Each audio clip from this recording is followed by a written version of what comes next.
Olá, pessoal. Estou aqui para conversar com vocês sobre 3 motivos para você não abrir a sua imobiliária. E por que isso é importante? Para você ter uma imobiliária, você vai ter que ter habilidades diferentes de um corretor de imóveis. Um corretor de imóveis, ele gerencia a si mesmo. É assim que a gente aprende, né? Quando a gente estuda um pouco mais sobre gestão empresarial. O corretor de imóveis, ele gerencia a si mesmo. Então, ele está acostumado ele mesmo atender o cliente, ele mesmo bater o contrato, ele mesmo fica ali com as suas demandas.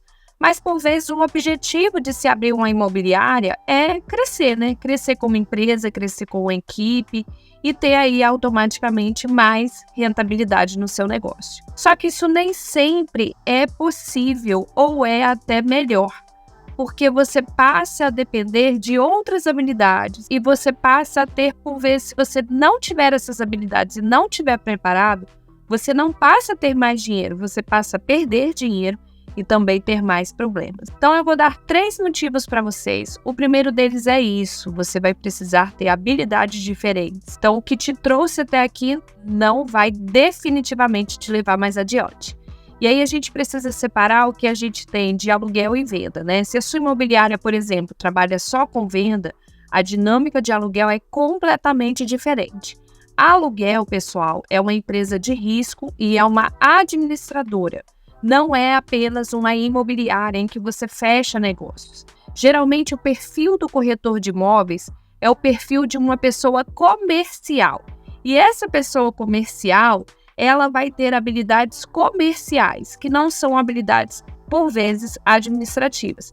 Isso não significa que a pessoa não tenha nenhuma habilidade, mas significa que ela vai ter que ter um entendimento administrativo para que ela consiga, de fato, fazer a administração de imóveis alugados. Então, a gente precisa entender que, nesse primeiro momento, você vai precisar ter habilidades administrativas. Quando a gente fala de gestão por si só, quando você vai gerenciar uma imobiliária, as suas habilidades mudam da seguinte forma, a começar pela sua agenda. Geralmente, o time comercial é um time que está disponível a todo momento para atender o cliente. É o que a gente tem de objetivo, né? E aí a gente consegue ali efetivar aquela venda e na venda aquele momento se esgota. Quando a gente vai para a agenda do gestor, a sua agenda tem que ser em função de outras pessoas. Então, a sua segunda habilidade é gerir pessoas, porque o seu sucesso passa a depender do sucesso dos seus colaboradores. E isso é muito difícil, porque você precisa entender o que motiva aquela pessoa a estar ali, quais são os sonhos dela, quais são as atividades que ela precisa executar. E aí eu já estou entrando até aqui no ramo de direito trabalhista, porque a pessoa não pode ser deslocada de uma função que ela não foi contratada para exercer, isso pode causar problemas. Como essa pessoa vai, por exemplo, numa visita de aluguel, atender aquela demanda de visita, tudo isso tem que ser levado em consideração. Então, não só a sua agenda, como a gestão de pessoas, elas vão mudar completamente em função da sua equipe, tá? E existe um grande desafio aí. Agora há pouco, inclusive, eu estava no Instagram lendo que dono de imobiliária não vende. Eu particularmente discordo dessa afirmação, porque a imobiliária ela tem uma função muito similar a escritório de advocacia. Você já viu um advogado que cresce com advogados associados e ele não atende mais clientes? Isso não existe. Então, cada caso é um caso. Eu não estou falando aqui que todas as imobiliárias podem ter corretores, donos de negócio que vendem, não é isso. Mas fazer essa passagem de bastão do seu cliente para um outro corretor é uma passagem que precisa ser muito bem feita, porque dependendo de onde você está alocado, isso não pode ser bem visto pelo seu cliente que está acostumado a ser atendido por você. Então, a comunicação, o marketing, tudo isso você vai levar em consideração nessas habilidades, que é esse primeiro motivo que eu trouxe para você aqui. O segundo motivo, pessoal, é ter um mentor. Até gestores, grandes gestores do Brasil têm mentores, têm conselheiros. Então, eu vou dar um exemplo aqui para vocês prático. A Lu da Magalu, né, a Luísa Trajano, ela tem conselheiros aleatórios que ajudam ela na tomada de decisão. Então, ter um mentor e ter uma pessoa para te ajudar a vislumbrar esse caminho, a vislumbrar o futuro, é algo que existe, inclusive, para donos de negócios, para donos de imobiliárias e para CEOs. Eu vejo muitos corretores autônomos, muitos, que eles não têm um perfil para gestor, porque eles não foram educados para isso. E se eles fossem geridos por alguém que tem a habilidade de gestor, eles estariam alçando voos muito mais altos. Então, isso não é errado. Hoje eu vejo que existe uma crítica grande, né? As pessoas confundem autonomia com ser gerida por alguém. Ser gerida por alguém, fazer coaching, que inclusive ficou pejorativo, né? Você fazer coaching hoje. Fazer coaching é uma atividade fundamental de gestão, inclusive para gestores. Então, reflita se você realmente é uma pessoa que tem uma habilidade estratégica de olhar para o negócio, tomar decisões rápidas e conseguir resolver os problemas com essa visão um pouco diferente do que é uma visão do operacional, que é atender, visitar, fazer negócios, enfim.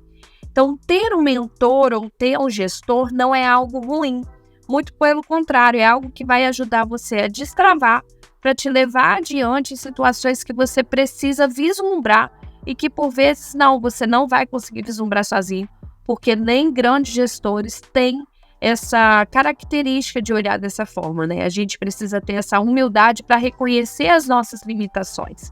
E as nossas limitações, elas existem para ser vencidas. Então, eu não estou falando aqui que você precisa ficar presas a elas, mas saber lidar com elas, tá? E, por fim, ser dono de imobiliária, se você é corretor de imóveis, é abrir mão de algo que a gente ama. Isso foi um grande desafio para mim, porque eu sou corretora, né? E hoje estou como gestora de imobiliária. E você literalmente abre mão de fazer algo que você ama, que é estar com o cliente, fazer o atendimento, o fechamento. Obviamente, eu fico muito feliz com a minha equipe quando ela veio. De hoje é isso que me dá prazer. Então, por isso eu me vejo como gestora, treinei essas habilidades, vivi isso na prática. Mas não é fácil, é um processo de luto que se vive quando você abre mão desse atendimento ao cliente diretamente, ou desse cliente que, enfim, fez parte da sua carreira, da sua história, né? Então, saber se você está preparado para abrir mão disso, sabe? Para abrir de algo que você faz por amor, porque você ama. Quando eu estou com as pessoas, eu me conecto com elas, é algo que me deixa feliz, então eu ainda faço alguns atendimentos pontuais da empresa, né? Mas é muito importante você ter essa ciência que você vai viver esse processo de luto e saber se você está preparado para ele, porque eu vi gestores que viveram esse processo e que voltaram para ser corretores, saíram da posição de gestão, voltaram para ser corretores, e o importante é isso, gente, não é ter razão, é ser feliz e tá super feliz e tá tudo bem. É melhor a gente tentar e reconhecer do que a gente nunca tentar, tá? Mas é muito importante você saber que uma imobiliária existe para viabilizar negócios através de novas pessoas, que são as pessoas da sua equipe. E estar ali na gestão com a responsabilidade da vida de tanta gente nas suas mãos é um peso muito grande a carregar e um lugar muito sozinho. Então saiba que para que você não se sinta aí sozinho, para que você saiba onde você vai estar colocando o seu pé, é importante você ter em mente aí essas 3 motivações para você não abrir uma imobiliária e sim permanecer numa imobiliária que você se identifique, que você tenha a ver com a cultura, que você acredita nesse propósito e que você consegue aí avançar e conseguir alcançar seus resultados, né? Eu acho que é nessa forma que eu posso te ajudar. Eu te agradeço por você estar vendo esse vídeo. E se precisar de alguma coisa, pode entrar em contato lá no meu perfil do Instagram. Estou sempre respondendo os alunos do IBREP por lá. E eu adoro essa troca. Tchau, tchau. Um abraço.